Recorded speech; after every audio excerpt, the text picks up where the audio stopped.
Hello. Hello. We're on. Like the break of dawn? Today we thought we'd have a little discussion about mountain bike, in particular fat bikes. Not something we often talk about. I have a question. Go on. Is a fat bike for sure considered a mountain bike? Yeah. Okay. What are the different types I of... could talk about the history of fat bikes, but we won't. Well, no, I think you should. But what are the... First of all, what are the different categories of mountain bikes for the new person who, like me, at one point didn't even know what a hardtail or full suspension was? Yeah, there's lots of categories, but the easiest way to think about it is hardtail is no suspension in the back, but suspension in the front. Yes. Fully rigid is no suspension in the front, no suspension in the back. But what would make that a mountain bike? Well, hang on. Oh, sorry. A full suspension is suspension in the rear and suspension in the forks. And then within all of that you have downhill mountain bikes, you have enduro mountain bikes. So a downhill mountain bike is built just for going downhill. So it's got gears but not many. If you're going to go uphill and it's not a chairlift, you tend to push a downhill bike. But it has massive suspension, all those like motocross bikes. And enduro has big suspension, but you can ride it up a hill. So bike racing on enduro is timed down only, but you have to ride between stages. Cross country is where you ride all of it, and it tends to be, well, not always, but often can be flatter, so you don't need much suspension. And then you have, like dirt jumping, which is a bit like BMXing on mud dirt. So hold on a minute there, Skippy. You jumped around a little bit between types of bikes and types of riding. Did I notice that correctly? Sort of, but then each one of those that I mentioned has a different type of bike. Okay, I understand. So, I guess I had a question, but I So lost. what makes a mountain bike a mountain bike? Well, I wanted to get back to that question of, so a mountain bike with no suspension, what makes it a mountain bike and not just a regular bike? Normally it's the width of the tyres Ah, okay. and the way it's built. So even a fully rigid, like our fat bikes. Like our fat rigid, bikes. But they're built for off-road. Like your teeth will fall out before the bike falls apart. So they're kind of over-engineered. They're well built, big welds, properly reinforced in all the right places. And then the suspension on a fully rigid bike is the human, like your arms and legs are your suspension, right? So, but I mean, I don't know what the exact definition is now, but normally a fatter tyre, so a width of a mountain bike tyre, is what would make a mountain bike. And I guess where the grey area is, maybe 10 years ago, maybe a little bit longer, they went from 26-inch wheels to 27.5-inch wheels, and then there was a phase where they kind of made 27.5-inch wheels, but they then made the tyres much wider, so they were kind of halfway between a fat bike and a normal bike. And some people loved them, some people didn't. The sad thing is that having ridden one of those on and off, it was okay in English sloppy mud, but it was no good on snow because the tyre wasn't wide enough. So, like where we were today, you wouldn't have got anywhere. You may as well be on a normal mountain bike. So, Well, I kind of felt like I was today. a little bit. Ooh-wee. Okay, well that's a bit of some nice base knowledge of And types of mountain bikes. relevant to this conversation, rigid, so fully rigid mountain bikes are often used as, I think the word is utility bikes. So people that bike pack or do kind of more of a exploration ride. So if someone's like into fishing and they use a bike to get there, they would have a mountain bike, but often it would be fully rigid because they're not probably needing or wanting to maintain all the other bits and pieces like suspension and stuff. And I think that's the piece just there that makes it all make sense to me. Um, Is the maintenance side of things, which is not to nothing. Okay, cool. And then Thanks. And then fat bikes generally are now built for obviously riding on snow. I mean, people say sand, snow, and mud. I'd challenge the mud because anything on mud is not pleasant. But sand and snow for sure. Is there such a thing as a fat bike with suspension? So there is. And there's a couple of other parts to that. So, as you may or may not have noticed, the fat bikes are much heavier than the other bikes that we have. Yes. So, they're a bit lighter because we did away with inner tubes, so they're tubeless, which isn't easy and not something everybody does. But you take the rotating weight of the inner tube out, so that reduces the weight. Some people put a carbon fork on a fat bike, so they take away the tuning fork, steel one or alloy. I think on ours they're steel. I don't think they're aluminium, or on mine it's steel anyway. It's a big heavy fork, like if you take it off it's like, whoa, this is as heavy as my sort of 36 full suspension bike, mountain bike fork. So a lot of people move to carbon. And what you find is that some people will have a carbon fat bike rather than an alloy fat bike. And the reason they have that is so they can put a suspension fork on it. And by the time you've done that, the weight probably ends up the same as ours, because a fat bike size suspension fork is heavy. So unless you really need it, I would say don't bother. Yeah, so I understand what you're saying about the weight. Maybe my next question then is, in what situation would you want a suspension on a fat bike? So if you're old, maybe, elderly people. Yeah, cushy. Some people buy the carbon, and then there's a couple of models that have a full suspension version, and you tend to find they are people that ride them all year or live in somewhere like Alaska where they have maybe 2 months of nice riding and the rest of the time it's wintry and cold and they just want one bike. So, okay. But the thing with a fat bike is, if a normal road bike tyre pressure, racing bike is say 100 psi, if a cruiser bike is maybe 50, then our mountain bikes normally tend to be between 20 and 28 maybe, so you're on the 19-20 side because you're lighter. Right. Even I'm on the 25-26 side. Fat bikes are at 5 and yours are probably, your front is 4, your rear is 5, my front is 7, my rear is 9. 5 psi? So what I was going to say is that all of that cush in the tyre, it is questionable how much suspension you need, because the tyres do take up, once you get the technique, the tyres take out a lot of the vibration and stuff. And that was exactly why I asked the question that I did, because of all that squish on a fat bike. I wanted to understand if it was even a thing to have suspension on a fat bike, because you have so much cushion from those beastly monster truck tires. Yeah, and I think I've ridden a carbon fat bike, which was massively lighter than the ones we have. The Rockies are fine, but they're heavy. That, on the face of it, I would say is definitely worth the investment.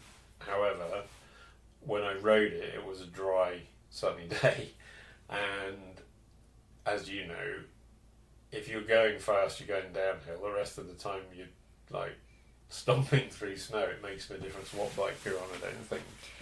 I guess the other piece to this too is that I have only ever, it depends where you're riding, because I'm asking questions from a point of view that I've only ever ridden my fat bike in snow. Yeah. Which is also a bit on the cushy side, right? Yeah, true. So, So, yeah, I guess I need to remember that other people are using fat bikes for many other terrains or surfaces, not just wintertime snow. Yeah, I know a few people in England that use them in the winter when the weather's really bad, but I don't think they use them necessarily because there's a bit of suspension, but I think they use them because there's no suspension. I.e., there's a bit of cushion from the tyres. Yes. There's no suspension, so the clean-up is a lot easier, because in England we have, you'll have mud everywhere right now, so if you're just trying to keep riding through the winter, some people go to single speeds, some people go to hardtails, but a lot of people will ride a fat bike because it's just low maintenance. So I see. So fat bikes really kind of came out of, or they're super popular in Ontario, which is where we are, because the winters are particularly long, and Quebec, they're pretty popular as well, but less so in places like BC or hilly places, mountainous places. I was just going to ask about BC. Because people tend to ski, I think. Gotcha. Whereas, where it's a bit flatter. Although we've been to some pretty cool places with a bit of elevation last year, so, if you can find a groomed hilly trail, it can be excellent. So, anyway, I was going to talk a little bit about what to look for in a fat bike, but first of all, as you just said, I was going to ask you what your thoughts were on your fat bike compared to your other mountain bike, and fat biking in snow compared to riding on the mud. Whoa. Let me start with that. Whoa. It's completely different. I always say I feel like a cartoon character. Like I'm getting into a monster truck, and a little bit like I'm in, a video game or some kind of cartoon action. Everything is in the snow, I'm speaking about. Yeah. Everything is much slower and sort of much more exaggerated. I mean, it's difficult to go in a straight line for example, today we were riding where it was not groomed. We were the groomers on our bikes, and it is over the course of, say, even 5 meters, you could be just like swerving, like I'm moving my handlebars back and forth, just trying to go a straight line. And also on ungroomed surface, holy smokes, did I ever get a workout today. Again, to go in front and lead the way, to sort of plow the way for maybe a 200 meter stretch. I'm gassed after that and saying, Jamie, we gotta switch, you go first for a little bit.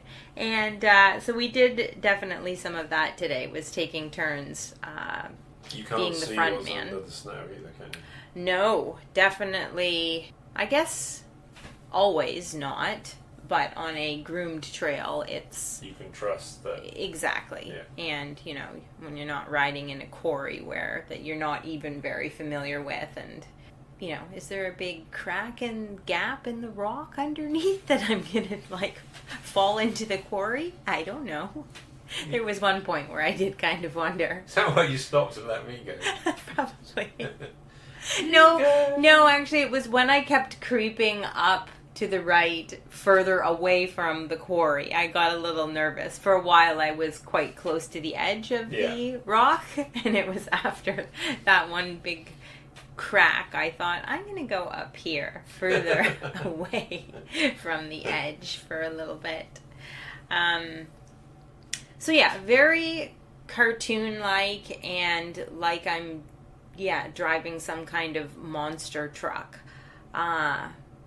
Jolly good fun, and quite silly. Yeah, it is quite silly. You can't take yourself too seriously. No, and, I'm never going that fast. I mean, again, I'm quite using today as an example, which was a much different experience than most of our experiences last winter on groomed trails, where and as you said, we did go to some places that had some elevation, and at times we were catching some speed. There was like the tiniest little, probably down 2 rocks today that I was like, woo, speed, I'm out of control. But that's just it. On the snow, you do feel very out of control, but there's a lot of, I think, good things to practice. I mean, even something as simple as if we've had to stop for some reason, or, put my foot down, is really hard it can be really difficult to get going again. And there's a whole thing that I've been sort of practicing. It's almost like, what do you call it when you balance on your bike stationary? Track stand.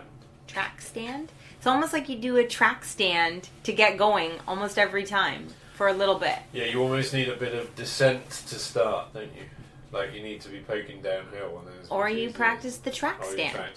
But then even then, when you stamp on the pedal, you still skid out, yeah.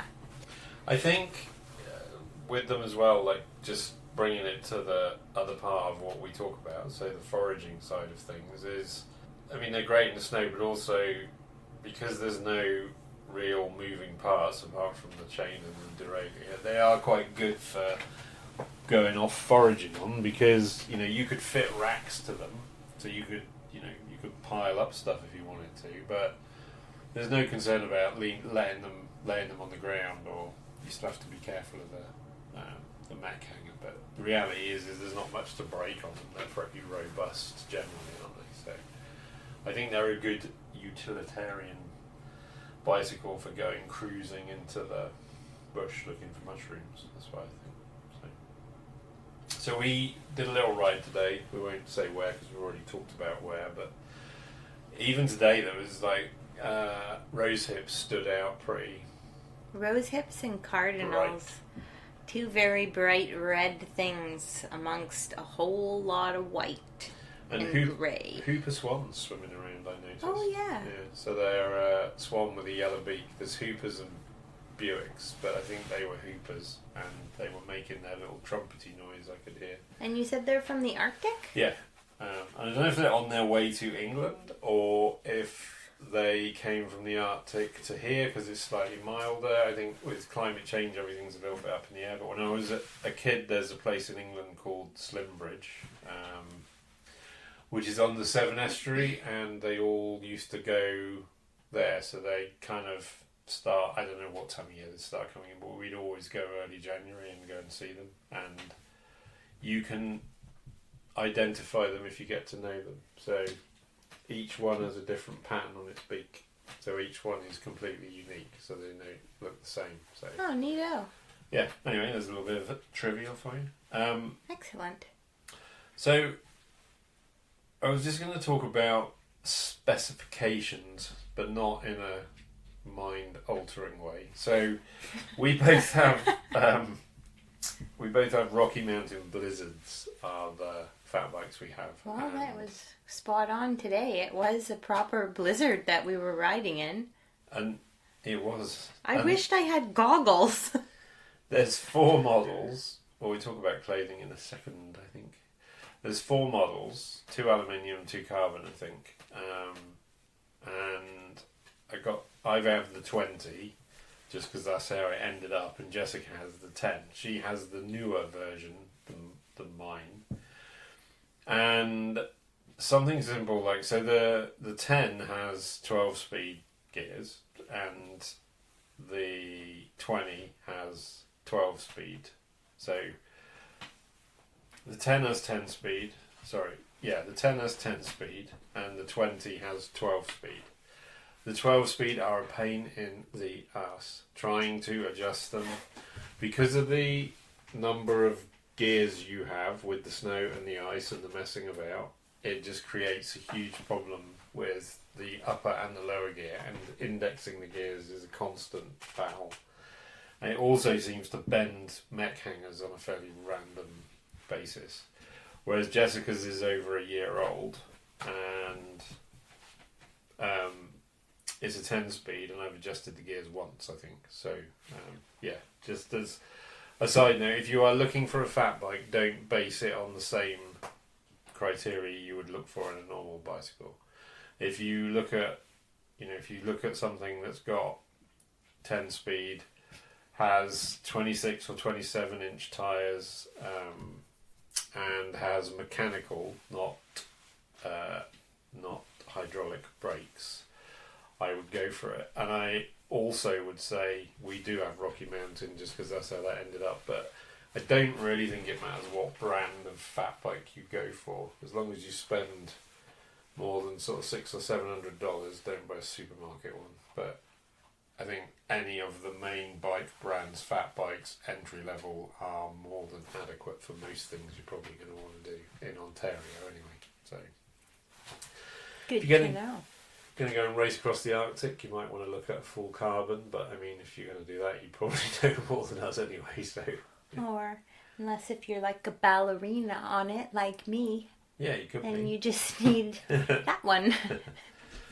So I was going to say, on equipment, personally, as I don't feel the cold, I ride in Ride Concepts winter shoes with thick socks. I would I die. often get wet feet. I do occasionally wear winter cross-country ski gloves, but I generally just wear normal mountain bike gloves. And today it was super cold. I wore a thin, insulated layer and then a waterproof over the top of my normal riding gear. But I was going to get Jessica to talk about her setup because she does feel the cold and has the odd circulation issue, and Jamie does It not would be feel. good. We are completely extreme opposites. Jamie does not feel the cold, and I need a fully electrically heated astronaut suit. and a heated car suit when you get back. Holy smokes! So for me, I think I'm sure mentioned before that last year I ordered myself a pair of heated gloves, external batteries that are 12 volt, Yeah. and I did some research on those, and even I would say had ordered and tested out a good 3 pairs before I settled on a motorcycle brand that I trust and spent a few extra pennies on, and they have been pretty darn good, I would say. We can put a link in the old description. Back to fat biking. Yeah. So, heated robo gloves are a must for me. Like, I could not be doing this without them, I would say, the state of my hands and feet as well. So, maybe, you know what, why don't I start from the top? Go for it. I like to wear a thin headband under my helmet. Generally, that is enough for me. Just a thin headband. I do like a balaclava on colder days that I can tuck into, or an extra layer. I always tuck into my coat when I like or when I need to, but an extra layer in there is not a bad idea. That's I probably like a buff thing around your neck, is that what Yeah. you... Yeah. yeah. But you could also, if you really wanted to, you could pull it up over your nose. Yeah. I do find it hard to breathe then, though, such as today. I generally am just wearing 2 base layers, and then I have like a heavier shell jacket. It's pretty retro. It's probably from the 90s. She's getting up there, that little Columbia Convert that I found on probably super discount. But it's just a bit of a heavier shell, and I really don't care what happens to it, and it's filthy, so it's pretty great for... Yeah, it's not a thin windbreaker, it's a proper mountain waterproof jacket, I would say, that may not be as waterproof as I it was used going to to be. say that is probably But it's pretty heavier grade questionable. fabric was my point. Correct. And definitely windproof. Today, actually, to be fair, it was chillier. I had 3 base layers on. Right. And then on my bottom half, I'm not wearing snow pants, But I am just wearing one layer of pants. I think in the past I had tried like a long john or even a like running tight. But the thing is I've got my squishy shorts too, right? So too many layers, and Jessica doesn't like that many layers. So I have a pretty sweet pair of fleece lined pants, and those have been actually fantastic. They cut the wind. They're definitely a bit waterproof. So it's kind of like a thin, more fitted, but with a bit of stretch in it, snow pant. So somewhere in between. And on my feet, I am wearing my Sorel boots. Yeah. And not my lighter, like my heavy-duty Caribou ones. And how do they grip your pedals? Like, well enough? Holy smokes. Have you ever looked at the bottom of those boots? They've got, like, major, mega, crazy tread on them. So, in fact, you could almost get caught in your pedals with those. If you want to shift your foot, you actually have to quite sort of pay attention, because it's not easy to kind of, you have to pick it right up and like click it over to a whole nother position, sort of. I'm always wearing alpaca socks, and the new addition, which I'm waiting for in the mail, is I am now going to try a heated sock. And in fact, I think it's a heated sock shell or something. I thought I would give this a whirl so I can select what kind of sock I want to wear under and or over the heated liner. Yeah. So, if I want to use them with not huge snow boots, I could put a thinner sock underneath, I'm hoping. Or in my big boots, I can put my thick alpaca sock under and layer as I wish. So I'll let you know how those turn out. I'm anxiously awaiting them, as are my toes. My right foot was in a good amount of pain when we got home. Yeah, you struggle, don't you? The other thing is, Jessica has plastic pedals on hers, so she has composite pedals, which I actually put them on because they were orange and they matched. But I was thinking about it today. I think there's a lot of water where we rode today that was still watery and slushy. Yeah. It was sticking to my metal pedals and creating icicles, and it wasn't doing the same on yours. I noticed that. Yeah, so I think that's just something to think about. Yeah, I also noticed that and thought, ooh, mine are not caked in ice like yours. No.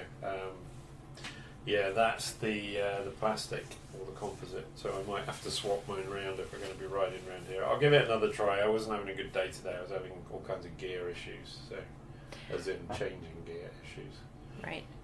I have actually one other little thing, just a small thing, but it has made a difference or has been helpful for my hands. And we had found these little rubber booties for my brake levers, which are musts for me on both bikes, all bikes, including my motorcycle, because I do find that touching the metal brake lever, that was like an instant make my hands cold, even just from touching it once. So anyways, just a little side note, I think we just ordered them off of... They just came off Amazon. Pack of 5 or something. But they've been pretty sweet. It was just a nice, different surface to touch rather than cold metal. Yeah, and I'm even running them on mine. Not on my other bikes, but on my fat bike, yeah. It just takes the cold off touching the brake lever, especially if you're on the brake. Not like today, we were on the brakes. I don't think I touched my brakes once today. If you're on the brakes on those long descents, it does just take the chill out of your finger. And actually, the other thing I noticed with it is when it is icy and cold, it's actually better grip. It feels better, so yeah. Anybody old or older who has been riding a long time may remember lizard skins, which was a way of personalising the mountain bike back in the day. It's probably about the time of RockShox launching their suspension, but There's a few people that will know who lizard skins are. So Well, I was going to say that if nothing else, you can add a fun little pop of color to your ride. And then a couple of other things I was going to mention is this time of the year when there's salt on the road, particularly in Ontario, however annoying it is, it's worth taking both wheels off and putting the frame in the car, because you get salt on the brake discs, salt on the frame. However well you clean it, you will end up with rust and the aluminium oxidizing. So we have 3 or 4 blankets. We take all the wheels off, put the bikes in the car. When we get there, we put the bikes out, put all the wheels on, go for a ride. A good brush is a good idea to get all the snow off. Can I just make a note on the brush? Because recently, I'm usually the wheel brusher offer prior to getting into the heated car. We recently got Jamie swapped out the brush from last year, and it was brilliant. And I do believe it is a very old school toilet brush. It's a vintage, antique toilet brush. So based on the fact that the house was built in the 40s, I reckon that's when the brush was used. It's got a sweet wooden handle to it, too. It's got no poo on it anymore. It's fine. Just snow and ice. So. No, but just to say, something even like a bottle brush for when you're going in and around your spokes and stuff. That was a really great tool today. So anything in that realm of like toilet brush, bottle brush, you might want to have a couple of brushes. And I have 2 covers in the car, one in the back. I mean, we have seat covers on the front anyway, because we're filthy. Because if you go riding in the evening, you don't want to be trying to get changed. But we have a cover on the back seat, and we also have a cover in the, I was going to say the boot, but you call them trunks for some reason. We do. But the ones that I have had in the past and the ones that I got when I was here are the hunting ones, the ones that the guys use who are shooting things, because they're harder wearing, and like tonight, all of the ice melts that you don't get off the bike, it all melts in the back of the car, and then it will soak into the floor and the seats. But because these covers are waterproof, all I did is put the seats back up and then let the water run out of the, off the sheet onto the floor, so it doesn't soak the back of the car. So anyway, yeah, it is pretty sweet. Hunting grade boot liners, that's the word, is what I would go for. I will see if I can remember the brand, and I'll put a link.